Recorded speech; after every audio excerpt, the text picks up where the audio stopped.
In this episode of Motive Garage, presented by Sparesbox, we take our GR Yaris to challenge Bathurst to drive around one of the greatest racetracks on earth, Mount Panorama.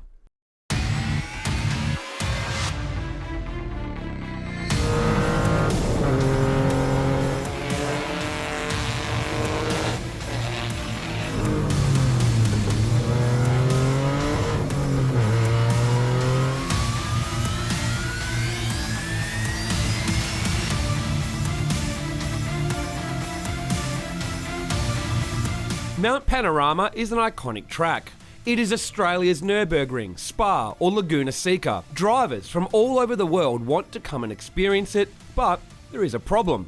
It's a public road, and it's only closed down a handful of times a year to run events like the Bathurst 1000, Bathurst 12 Hour, and some other endurance races. Challenge Bathurst is the only event that allows all types of cars and drivers to drive around Mount Panorama. It is split into two parts. Thursday and Friday is the Super Sprint, a no-limits track day that has now become a test day for GT3 cars and other categories of racing, and also sees some pretty serious time attack cars turn up.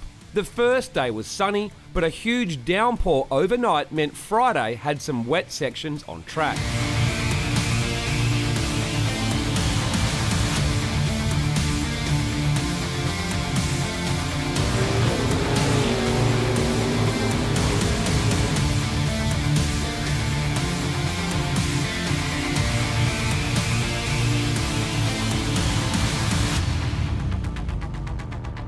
Saturday and Sunday is the regularity competition, something more for the gentleman racer. Rather than be the quickest, you nominate a time and try and stay as close to it as possible, with the catch that you can't go quicker than a 2 minutes 36. Some take it seriously, while many just want the chance to drive around Mount Panorama, just like us. There is great variety on track and all sorts of experience levels, but overall, it's just pure fun and a great atmosphere. One of our major sponsors, Sparesbox, is also an event sponsor and secured us a spot in their garage as well as a spot in the regularity competition. An opportunity simply too good to pass up. We bought our GR Yaris in race trim and power set to approximately 250 to 260 kilowatts to keep it reliable and fun while we learn the new track. Rain on Saturday meant my first time at Mount Panorama would be rather scary. And the first session was the familiarisation laps.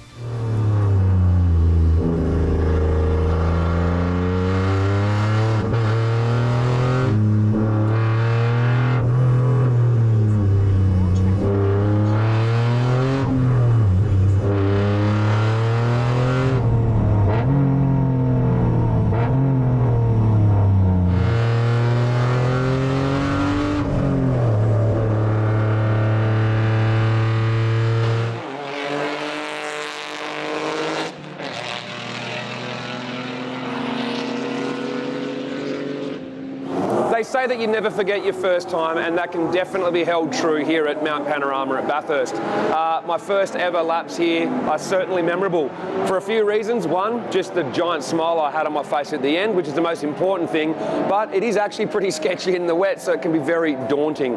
On a scale of 1 to 10 of how scary I thought it would be, it was definitely an 11, but once I got out there, it was probably a solid 7 or 8. Those walls come up pretty quickly if you get it wrong. Yaris, very confidence-inspiring car is the best way to put it. I did 200 down Conrod in the wet on my, siding laps, so the car felt pretty good.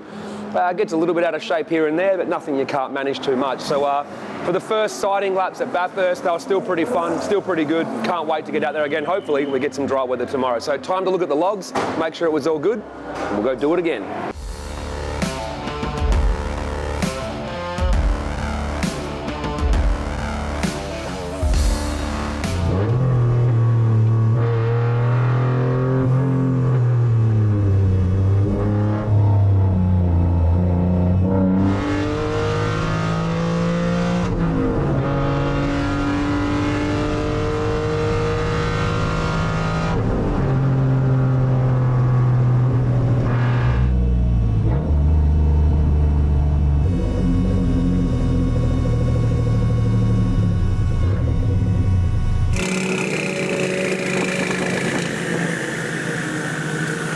some of the fear from last time got reduced from 11 down to a 7, but I will say this about Bathurst. Everything they say, regardless of the pace, it will bite you if you get too confident.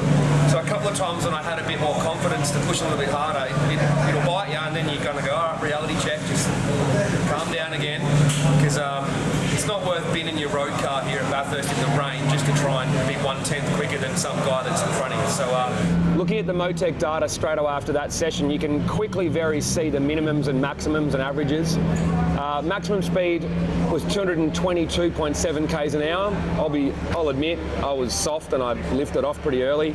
Can definitely go faster. When I actually zoom in on just while I was on laps, so not the warm up or the cool down, the highest coolant temperature I saw was 90 degrees. The highest inlet air temperature I saw was 37.7 degrees and a lowest of 26.9. That's obviously because it's pretty cold out here. Fuel pressure, perfect, never below 47, 87 where it should be up top. Went up to 222 k's an hour. Oil pressure, the lowest I ever saw was 33 psi, but that was at low RPM and no throttle. But we saw 50 psi quite regularly. And engine RPM, the peak we saw was 7,400. So if you look across all of this and you try and find a spot, of big speed, let's say here, we're doing 220 k's an hour. It's got 44 psi oil pressure, 5,706 gear, I think it was. Throttle position half because I started to roll out of it, and the coolant temp's 88 degrees. So all that's pretty good. Let's have a look at what boost pressure's been doing. 100% throttle, 190 k's an hour.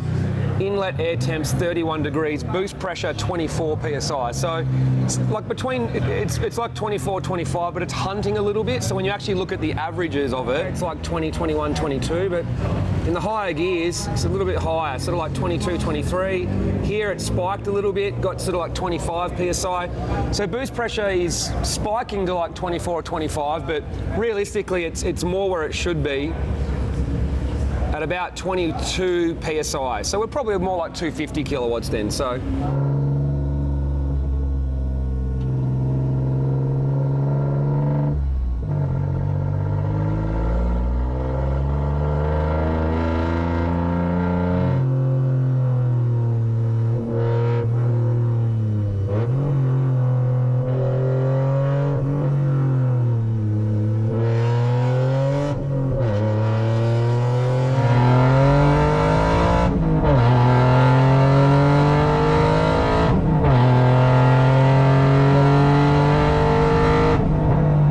The data so far today has been spot on for the car. What we have found out is due to the cold air, it's spiking the boost a little bit. Our target's 21.5. We're running around about 25.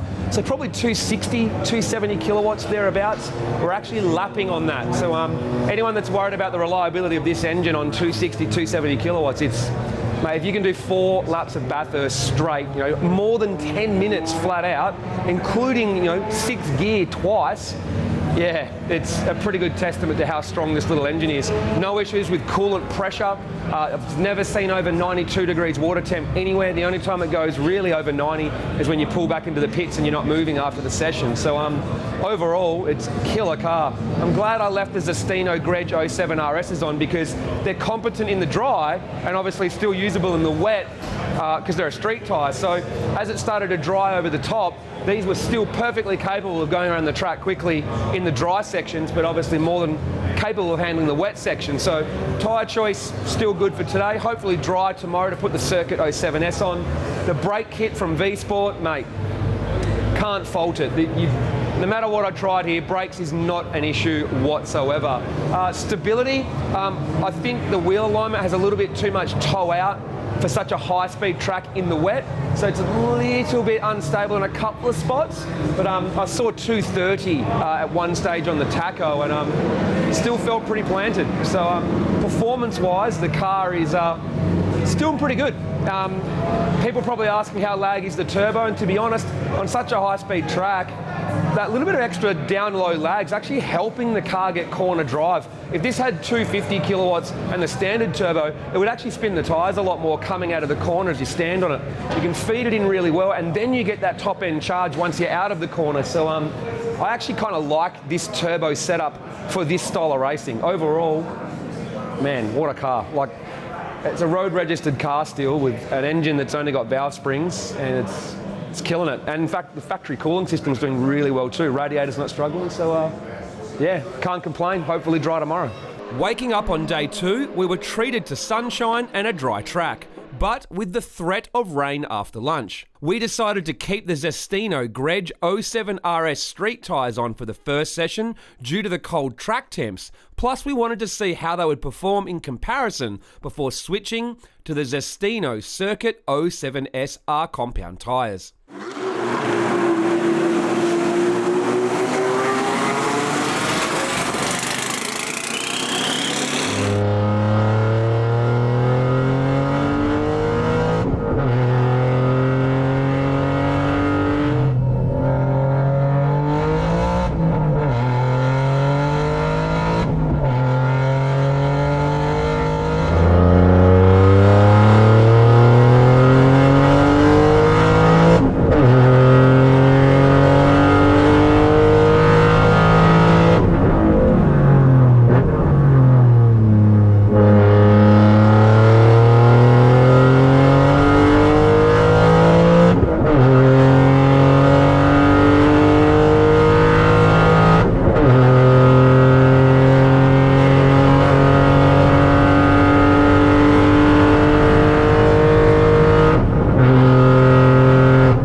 out in the dry at Bathurst on day 2 at Challenge Bathurst, it just feels like my first time around here again, because what I learnt in the wet, a lot of that did not carry over to the dry. Going out there in the dry was a totally different experience, and it is so much fun. This place is wild. One of the things I thought I'd never say in my life is I backed off at 240 k's an hour because I got a bit scared on Conrod in my Yaris. That pretty much sums it up. Some pretty crazy moments to look at in the highlights there. It was pretty cool driving behind a Brock Commodore liveried machine going up Mountain Straight. and into turn 2. It just, if you ever want to feel like you're driving an old Bathurst race, just find a replica touring car to go in front of you. There was a GT3 car out there as well. There's a 550 horsepower Volvo that I was going down the straight with, driving around an AMG down Conrod. Like, there's some cool stuff going on here that you thought you'd never get to do, and it's just so much fun. What's the plan from here? Well, this was our first dry session. I still went out on the Greg 07 RS, and even though we keep saying that's our street tyre, they're 140 treadwear and they're fantastic. So the 07 RS just copped 4 laps at Bathurst, didn't overheat, didn't have any dramas, performed fantastic. And I tell you what, I really got to see what the brakes were like today. The V-Sport upgrades with the endless pads, the braided lines, the fluid, and the Rally Eye ducts that I put in. Man, this thing is unbelievable on brakes. No heat soak problems whatsoever, and it really does pull up. If you don't pull up, it means you've done something really wrong. So our plan from here now is to switch over to the Zestino Circuit 07S, get an R compound tyre under this thing, and we can see what it can really do. But first, let's look at some data. So coming back in from our first session in the dry, we need to look at the data because we're pushing harder than what we were yesterday in the wet. First thing I look at is temperature. Cooling system, fantastic. I mean, the thermostat in this is around about 89, 90 degrees. So as long as it's hovering in sort of 90, 88, 92, thereabouts, it's fine. So the entire time on track, it never got over 93 degrees. The water temperature does spike up a little bit when you come off track and it's idling, but then it just settles back down after about 60 seconds anyway. So cooling wise, fantastic. So if you're looking at upgrading your radiator in your Yaris, I wouldn't really bother until you've got some serious power, because we haven't even got to the point where we need to change the radiator. Inlet air temperature's got to 40 degrees this time, but obviously when you're barreling down the straight, as you can imagine, you're putting some serious load on it. So yeah, looking at that there though, even at 6th gear, 230 k's an hour, still only got 32 degrees intake air temps just due to the amount of air flowing through the thing. So you'll find the lower speed corners with big throttle, 2nd and 3rd gear, etc. That's where you're getting the higher intake air temps. Max vehicle speed on here was over 233 k's an hour. I saw 240 on the speedo, but I lifted it a bit early because, well, I'm not ready for full tilt into the chase yet. Fuel pressure, all looks fantastic, no dramas.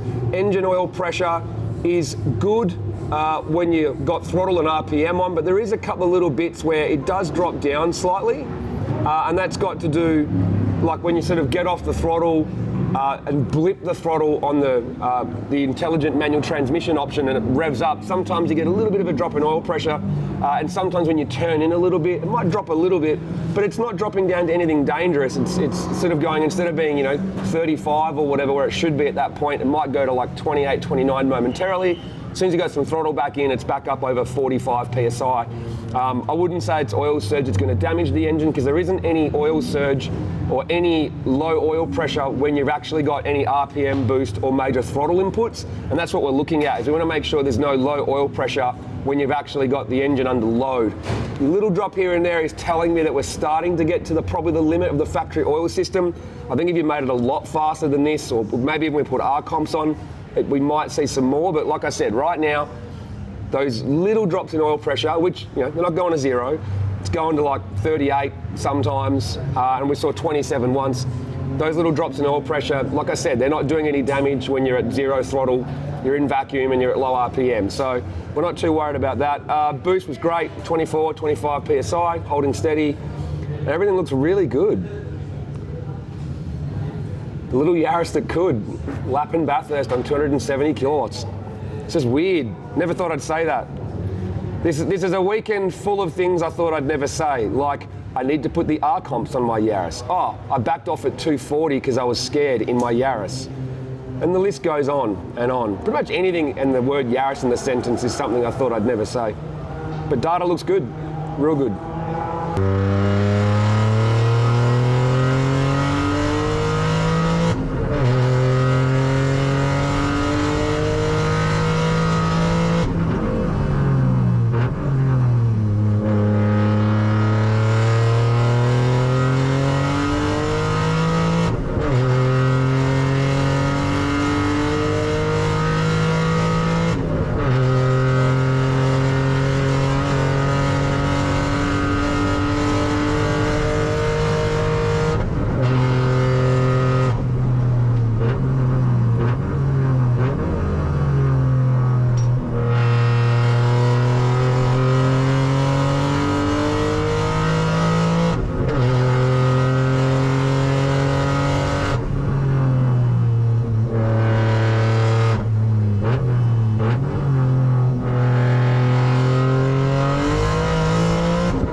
was my last session for Challenge Bathurst 2021. Once again, big thanks to Sparesbox for giving me the opportunity to come out and drive here.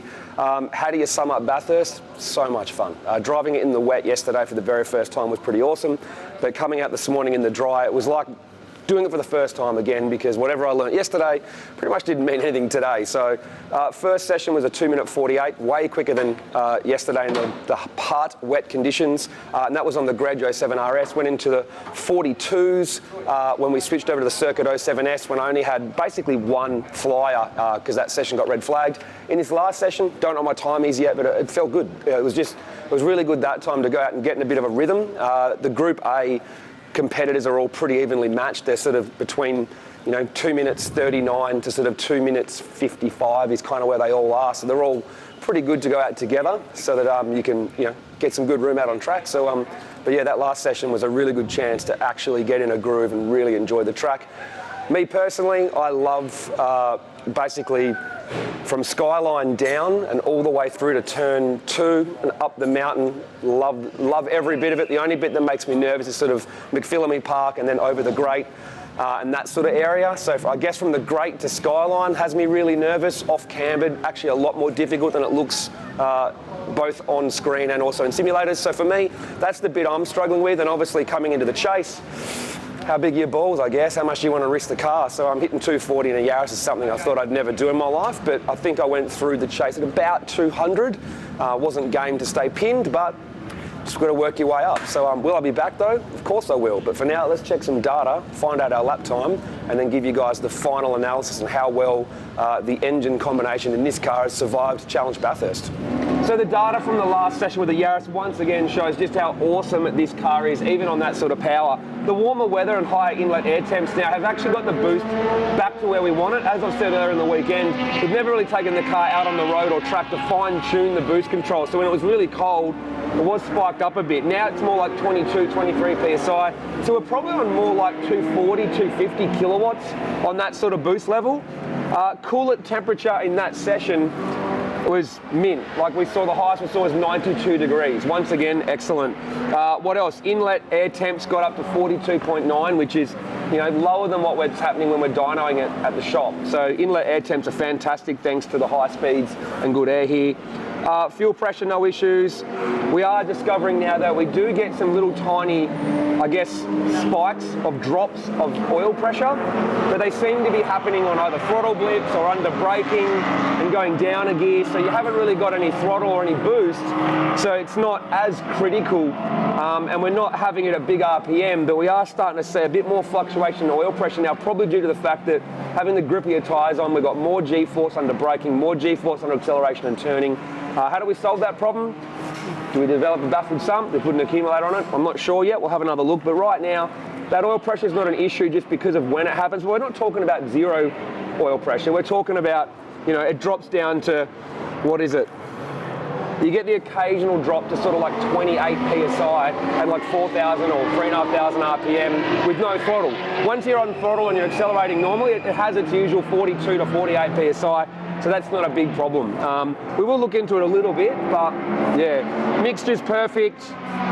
Everything else perfect. I don't know what to say to you. It's Motec, the powertrain guys doing the work.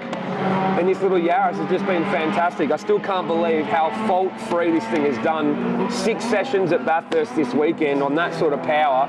I think it's a pretty good testament that people are saying, is this thing going to survive on 350? Well, on 350 kilowatts, it's only going to survive the quarter mile. But if it can do lap after lap between 240 and 270 kilowatts, depending on the boost pressure, I think that's pretty impressive. You can do 4 straight laps at Bathurst and it doesn't get hot. There you go.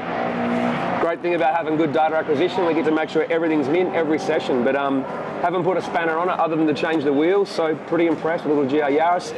All the parts we put on have worked. The Golby's turbo kit, no issues with heat soak, no leaks, nothing coming loose. Not like the old days of turbo kits not being great for circuit work. Obviously, circuit is the most, I guess, the amount of stress you can put on a manifold and turbo kit, but it's all working perfectly, so fantastic. So my realistic goal for this weekend that I put down for the regularity trial was a 2:45. I figured that was achievable without risking the car too much and trying to not only only learn a new track, but also learn, I guess, a new setup for this car as well, because I've never actually driven it in this combination before. I managed to go 2-minute 42.5, and I did multiple 2-minute 42s, 43s and 44s today in the dry, so I guess that's probably the sweet spot. In fact, if I hadn't done a couple of cool-down laps here and there, I actually would have gone pretty good in the regularity today, actually. So, all in all, very happy. I betted my realistic target. Do I think I could go quicker? Of course I could, as I learned the track and learned the car, but Bathurst was just about coming to have some fun, get some data for the Yaris on how well it can handle this sort of pressure, and it's done really well. So it's all I can ask for this weekend. Once again, big thanks to Sparesbox for the opportunity to come and drive with them for the weekend. Thanks to Powertune Australia for sorting out the tune on the car before we got here, and obviously everyone that supported the car to get it to what it is. Fantastic. Next stop, drag strip, 10s. Let's go.